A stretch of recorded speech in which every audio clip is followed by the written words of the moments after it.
அனைவருக்கும் வினோத் பரமையின் பணிவான வணக்கங்கள். அதாவது டிசம்பர், ஜனவரியில் எடுத்த பதிவு இது. நிறைய வெள்ளப்போக்கு, அதாவது வெள்ளம் நிறைய வந்துட்டு ஆற்றில் போச்சு இல்லையா? அப்போல்லாம் வந்துட்டு அழகாக வண்டி எடுத்துகிட்டு ஊர் ஊராக அப்படியே சுற்றி வர்றது வழக்கம். அங்கே நம்ம வீச்சு வலையை பயன்படுத்தி நம்ம மீன் பிடிப்போம். வீச்சு வலையுமே நம்ம எல்லா ஊருக்கும் கொடுத்துட்ருக்கிறது எல்லாருக்குமே தெரியும். ஆனால் இங்கே நிறைய இன்சிடெண்ட்லாம் நடந்தது. என்ன அப்படின்னா, கடலூர் சைடு போகும்பொழுது நம்ம விஜய் தம்பி, அதாவது விஜய் சிற்பி இருக்கார் இல்லையா, அவர் தான் சொன்னாப்புல. ஆனால் அவங்க ஒரு இடத்துல ரோட்டுக்கும் கீழே தண்ணி போயிட்டு அதில் நிறைய மீன்கள் வந்துட்டுருக்கு, வாங்க அப்படின்னாப்புல.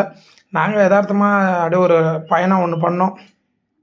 அந்த இடத்த பாருங்கள், எப்படி கடல், இதெல்லாம் வந்து ஒரு பிளாட் போட்ட ஏரியா, இது எல்லாமே எப்படி கடல் போல் இருக்குது பாருங்கள். ஸோ இந்த இடம் தான் அது. இங்கே தான் போயிட்டு நாங்கள் மீன் பிடிக்கிறோம். இந்த இடத்துல ஒரு ஐயா என்ன சொன்னோம், ஐயா என்னுடைய வலை கிழிஞ்சு போச்சு, அது அழகாக நீங்கள் சரி செய்து தர முடியுமா அப்படின்னாப்புல. ஆனால் நம்ம போனது மீன் பிடிக்கிறதுக்காக அவர் கூப்பிட்டாருன்னு. ஆனால் அந்த ஊரில் இருக்கக்கூடிய மனிதர்கள் நமக்கு யாருன்னெலாம் தெரியாது. ஆனால் நான் ஊசி எப்பயுமே வச்சுருக்கிறது வழக்கம் பையில். அந்த ஊசி எடுத்து அவருக்கு எப்படி தைக்கணும்னு சொல்லி கொடுத்து தச்சு கொடுத்தேன். அந்த இடத்துல நமக்கு நிறைய நண்பர்கள் வந்து அங்கே பழக்கமாக ஆனாங்க. அது எந்த ஏரியான்னு நம்ம சொல்ல முடியாது. அதாவது கடலூர் போகிற ரோட்டில் இப்போலாம் வந்துட்டு பைபாஸ் வந்து இப்போ பிரிட்ஜெலாம் கட்டிட்டாங்க. ஸோ அந்த இடத்துல நம்ம போகும்பொழுது அவங்க நம்மக்கிட்ட ஒரு ஹெல்ப் கேட்டாங்க. அதை வந்து நம்ம சரி செய்து கொடுக்குறது பதிவு தான் இது. இதை மாதிரியான உதவிகள் வந்து செய்கிறது வந்து எனக்கு வழக்கம். நம்ம வந்து இந்த தொழிலில் நம்ம வீச்சு வேலையை நம்ம பண்ணுறதுனால நம்மக்கிட்ட ஒரு ஹெல்ப்னு கேட்கும்பொழுது அதை மனசார வந்து நம்ம செய்கிறது ஒரு மகிழ்ச்சி அளிக்கக்கூடியதாக இருக்கும். நீங்கள் யாராவது இது மாதிரியான டைமில் நீங்கள் ஹெல்ப் பண்ணியிருக்கீங்களா என்னன்றதுமே கமெண்ட் பண்ணுங்கள். நம்ம போனோம், மீன் பிடிச்சோம், நம்ம வீட்டுக்கு வந்துடணும் அப்படிலாம் இது வரைக்கும் நம்ம நினச்சது கிடையாது. ஸோ நம்மக்கிட்ட என்ன விஷயங்கள் இருக்கோ அதை பகிர்ந்துக்கிறத வந்து நான் சின்ன வயசுலேருந்தே பண்ணிட்டு வரேன்.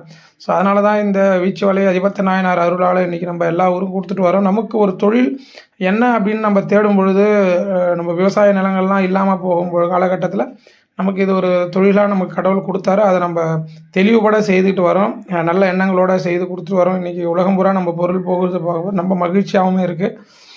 இது வந்து ரொம்ப சந்தோஷப்பட்டோம். ஆனால் ஆக்சுவலாக செம வெயிலில் வந்துட்டு நம்ம அப்படியே அங்கே மீன் பிடிச்சிட்டு இருந்தோம். அங்கே இருந்தவங்களாம் வந்து நிறைய பேர் நம்மக்கிட்ட டிஸ்கஸ் பண்ணாங்க. சில இடத்துல கேட்பாங்க இல்லையா, எங்கள் ஏரியா ஏன் வந்து மீன் பிடிக்கிற அப்படிலாம் சிலவங்க கேட்பாங்க தான். பட் அவங்க எதற்காக கேட்குறாங்க அப்படின்னா, அந்த மீன் ஏதாவது கொடுப்பாங்க அப்படின்னு கேட்பாங்க. நம்ம அதெல்லாம் பார்க்குறது கிடையாது, கேட்டால் கொடுத்துட்டு போயிடுவோம். ஸோ அதெல்லாம் ஒன்றும் பிரச்சனை கிடையாது நமக்கு. நிறைய நண்பர்கள், நல்ல நண்பர்கள் நிறைய பேர் இருக்காங்க. அதில் ஒருத்தவங்க 2 பேர் ஏதாவது மது சாப்பிட்டுட்டு வந்து வேணும்னே சண்டை வாங்கணும் அப்படின்றது, இல்லை ஏதாவது நம்ம மீன் கொடுப்பாங்க இது மாதிரி பேசணும் அப்படின்றதெல்லாம் நடக்கும் தான். யோகத்தை பொறுத்த வரைக்கும் நம்ம ஒரு விஷயத்தை உள்வாங்கிறத கற்றுக்கலாம். எனக்கு நான் ஒரு யோகியா இல்லை ஒரு சித்தராக நம்ம வளம் வரும்பொழுது நிறைய அனுபவங்களை உள்வாங்கணும். அதை நான் படிச்சுட்டேன் அப்படின்றதுக்காக நான் உள்ளே உட்காந்துட்டு அந்த அனுபவங்களை நம்ம உள்வாங்கிறதுல தெளிவில்லை.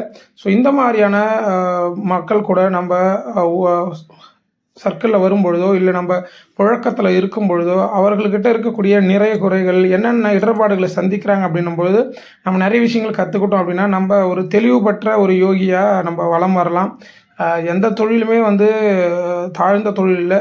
எந்த தொழிலையும் நம்ம மதிக்கக்கூடிய வல்லமை நமக்கு வரணும்.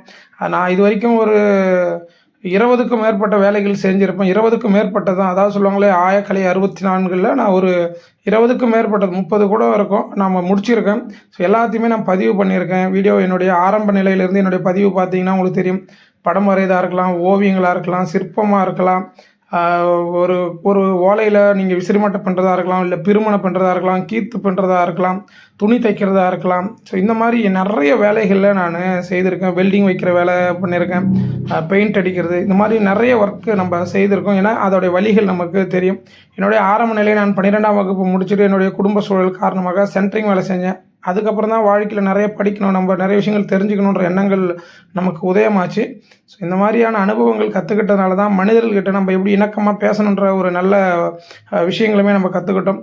எதிர்காலத்தில் நம்ம ஒரு யோகியா ஒரு சித்தராக நம்ம போயிட்டு வலம் வரும்பொழுது நிறைய மனிதர்களுடைய நிறை குறைகளை நம்ம கற்றுக்கலாம். அனுபவம்னு சொல்லும்பொழுது இண்டஸ்ட்ரியில் ஒர்க் பண்ணியாச்சு, ஸ்கூலில் ஒர்க் பண்ணியாச்சு, இப்போ ஹாஸ்பிட்டலில் ஒர்க் பண்ணிகிட்டு இருக்கோம். இந்த மாதிரியான இடங்களில் ஒர்க் பண்ணும்போது அங்கே இருக்கக்கூடிய மனிதர்களுடைய மனநிலை, நம்ம என்ன மாதிரி ட்ரெஸ் போட்டிருந்தால் என்ன மாதிரியான மனிதர்கள் நமக்கு ரெஸ்பெக்ட் பண்ணுறாங்க, என்ன மாதிரியான தொழில் செஞ்சால் என்ன மாதிரியான பீப்புள் நமக்கு ரெஸ்பெக்ட் பண்ணுறாங்க, மதிப்பு செலுத்துகிறாங்க, இப்படி எல்லா விதங்களும் நம்ம இதில் கற்றுக்கிட்ட நான் நிறைய அனுபவங்களை உள்வாங்கிறது எனக்கு வீச்சு வலை வந்து ஒரு உதவிகரமாக இருந்தது. இது இந்த இடம்லாம் வந்துட்டு நம்ம அழகாக போயிட்டு வரும்போது ஓடையெல்லாம் தண்ணி போகிற இடத்துல எல்லா இடத்துலையுமே நாங்கள் வீச்சு வலை வீசணும். மீன்கள் வந்து ஓரளவுக்கு பிடிச்சோம், அங்கே இருந்தவங்களுக்கும் கொடுத்தோம். கடைசியாக வீடியோ எண்டில் வந்து மீன் நாங்கள் எவ்வளோ பிடிச்சன்றதையும் கொடுத்துருக்கேன். அந்த மீன்கள் எங்கே போயிருக்கு அப்படின்னா, என்னுடைய சித்தி வீட்டுக்கு தான் நான் அதை கொடுத்தேன். கடைசியாக அந்த மீன்களையும் கொடுத்து அனுப்புனேன். இந்த மாதிரி தெரியாத இடங்களில் போடும்பொழுது மீன்களுடைய வலைகள் வந்து ஏதோ ஒரு இடத்துல மாட்டுறதுக்கு சூழல் ஏற்படும். நம்மக்கிட்ட கொஞ்சம் நிறைய வலை இருக்கிறதுனால நம்ம போட்டு கண்ணாப்பின்னான்னு இழுப்போம். இருப்பினும் நீங்களாம் வலை போடும்பொழுது கொஞ்சம் பார்த்து ஜாக்கிரதையாக வலை வீசுங்க. ஏன்னா அதை ரிப்பேர் பண்ணுறதுக்கு, சர்வீஸ் பண்ணுறதுலாம் காசு ஜாஸ்தியாக ஆகிற மாதிரி ஒரு சூழல் ஏற்படும். பாருங்கள், ஊரே வந்து ஒரு வெள்ளைக்காடு போல் இருக்குது பாருங்கள். இயற்கை கிட்ட நம்ம கொஞ்சம் அசைஞ்சிட்டோம் அப்படின்னாக்கா இயற்கை நம்மளை வந்து நிர்குலம் ஆக்கிடும். அதனால் முடிஞ்ச வரைக்கும் நீர்நிலைகள் எல்லாத்தையுமே நம்ம பாதுகாக்கிறதுக்கு கற்றுக்கணும். இதை வந்து சின்ன பசங்களுக்கெல்லாம் நம்ம சொல்லித்தரணும், ஸ்கூலில் படிக்கக்கூடிய மாணவர்கள்லாம். ஸோ வாட்டரால் என்ன வரும், நெருப்பால் என்ன வரும், நீரால் என்ன வரும் அப்படின்ற எல்லா சூழல்களையும் நம்ம கற்றுக் கொடுத்தோம் அப்படின்னா அவங்க நல்லா கற்றுக்கிட்டு அவங்க இந்த 5 பூதங்கள் சொல்லக்கூடிய பஞ்ச பூதங்களை அவங்க காக்கிறதுக்கான ஒரு வாய்ப்பு அமையும். ஸோ எதையுமே நம்ம மாசுபடுத்துறதோ எதையுமே நம்ம துன்புறுத்துகிற விஷயங்கள்லாம் நம்ம செஞ்சுட்டு வந்தோம் அப்படின்னாக்கா கொஞ்சம் அவங்க கண் அசைச்சாங்கன்னா நம்ம எல்லாருமே தரைமட்டமாகிடும் அப்படின்றத மட்டும் மனிதர்கள் உணரணும். இயற்கையோட இடத்த தான் நம்ம ஆக்கிரமிச்சிருக்கோம் அப்படின்றதுமே புரிஞ்சுக்கணும். பாருங்கள், இது எல்லாமே வந்து பிளாட் இருக்கிற ஏரியா. பிளாட் எல்லாமே எப்படி இருக்குது பாருங்கள், ஃபுல்லாக தண்ணி. இதை பதிவு எடுத்து குறைந்தது ஒரு வருடம் முடிய போகுது. இப்போது மறுபடியும் மழை வந்துற டைமில் நம்ம இந்த வீடியோ போடுறோம். காரணம் என்ன, நேரங்கள் இல்லை. நிறைய பதிவுகள் எடுத்து வச்சதெல்லாம் கொஞ்சம் நேரம் கிடைக்கும்போது ஒன்று ஒன்றா நம்ம நம்மளோட யூடியூப் சேனலில் பதிவேற்றம் பண்ணிகிட்ருக்கோம். நிறைய வீச்சு வலை நண்பர்கள் நம்மளை வந்து தொடர்பு கொள்கிறாங்க. இன்றைக்கி 6 வருடங்கள் நம்ம அடி எடுத்து வைக்கிறோம் வீச்சு வலை விற்பனையில். இது எல்லாத்துக்குமே அதிபத்த நாயனாருடைய அருளும் உங்களுடைய சப்போர்ட்டும் தான். உங்களுடைய உறுதுணை இல்லைன்னா நம்ம பண்ணியிருக்க முடியாது. வீச்சு வலை ஆரம்பிக்கும் பொழுது நம்மளுடைய திருப்பூரை சார்ந்த ஐயா தான் வந்து நமக்கு இதை நீங்கள் வீச்சு வலை பண்ணி கொடுத்தீங்கன்னா நல்லாயிருக்குன்னு சொன்னாப்புல. பெரியசாமி ஐயாவுக்கு மிக பெரும் நன்றி நம்ம தெரிவிச்சுக்கலாம் அந்த இடத்துல. ஏன்னா ஒவ்வொரு பதிவுலையும் நம்ம சொல்லுவோம். ஏன்னா நம்மளுடைய வலையை வந்து ஊக்கப்படுத்துனது அவர் தான். நான் ஒரு 10ல் ஒரு 11வது கலையாத நான் அப்படியே கொஞ்சம் செஞ்சுட்டு விட்டுருப்பேன். ஆனால் என்னை அதை மேன்மைப்படுத்தி நீங்கள் நல்லா அதை செய்யுங்க அப்படின்னாப்புல. இன்றைக்கி நம்ம வீச்சு வலைக்கு ஒரு ஆசிரியராக இருக்கும்போது ரொம்ப மகிழ்ச்சி. வீச்சு வலைக்கு கவிதை எழுதின முதல் ஆசிரியர் நம்ம தான். 8 கால் பூச்சியின் எச்சம் என் வடிவம், வட்டம் போட்டு வகுக்கும் என் சூலம், திட்டம் திட்டி சேரடி பாய்ச்சி உருத்திராகம் கட்டி சிவனின் சேரனை அழைத்தவன் நான், தங்க மீனானாலும் தண்ணீர் விடும் தகுதி படைத்தவனின் பொக்கிஷம் நான், நானே வீச்சு வலை வந்தேன் கலியுகம் வறுமையை போக்க தந்தேன் அறிவுரை தண்ணீரை காக்கன்னு எழுதின ரொம்ப மகிழ்ச்சி. இதுக்கு எல்லாமே வந்து அதிபத்த நாயனாருடைய அருள் தான். இன்றைக்கி அவரை தான் நம்ம வழிபடுறோம். வீச்சு வலையை வாங்கக்கூடிய நண்பர்கள் அதை வச்சுக்கிட்டு அழகாக அவங்களுடைய வாழ்வாதாரங்களை போக்கிக்கலாம். பொழுதுபோக்குக்கு வாங்கக்கூடிய நண்பர்களோ தன்னுடைய குடும்பங்களுக்கு தேவையான மீன்களை பிடிச்சிக்கலாம்.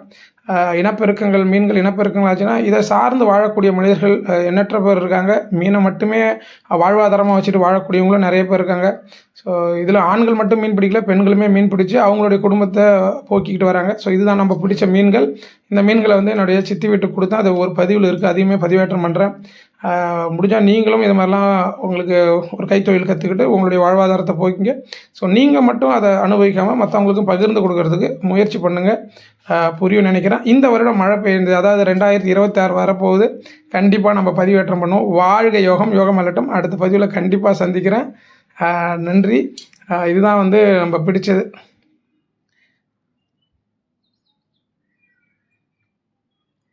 இது வந்து கட்லா மீன், மிருகாலில் ரோகு இருக்குது. ப்ளஸ் வந்து ஜிலேபி மீன்கள் கிடைக்கும். அப்புறம் வந்து இந்த நம்மளுடைய ரூப் சந்திரா அப்படின்னு சொல்லுவாங்க இல்லையா, வவ்வா மீன், அந்த மீன் இதில் இருக்குது பாருங்கள். இது வந்து வளர்ப்பு மீன். இது எல்லாமே வந்து மியூட்டேஷன் பண்ணுறது எல்லாமே. இந்த மீன்கள் வந்து வருஷத்தில் ஒரு நாள் கிடைக்கும். இந்த பாருங்கள், இது வந்து கேட்ஃபிஷ் எப்படி இருக்குன்னு பாருங்கள். இதை வந்து நம்ம கொடுத்தானே விட ஒருத்தவங்களுக்கு